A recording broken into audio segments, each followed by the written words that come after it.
So a couple weeks prior to this, I had been at work. I worked downtown Portland at an insurance agency, and I was really good friends with our receptionist at the time. And she called me one afternoon and she said, hey, somebody just came onto the floor without stopping at reception. Could you please come up to the desk so I can go and find her? So I was like, yeah, not a problem. So I went up to the desk, sat there for about 10 or 15 minutes. She came back and she's like, well, I don't know where this person went, but she's nowhere to be found.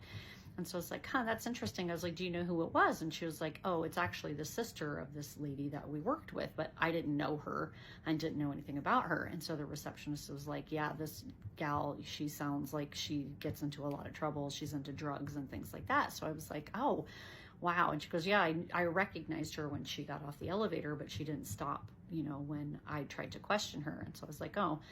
So I didn't really think anything else of it. I went back to my desk. I finished out my workday. And then when I went to leave, I went to get my purse and my purse was gone. My purse with all of my belongings, my car keys, driver's license, checkbook. I had just opened a new checking account. And this was back in the 90s. So people still wrote checks then, right? And so like all of those things were gone. So I called my roommate, and luckily she had an additional key to my car.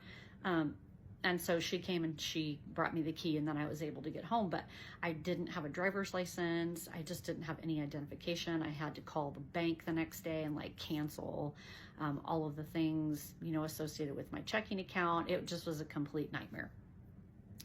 So I realized as I was going through all of this that the girl that came onto the floor at her offices must have stolen my purse.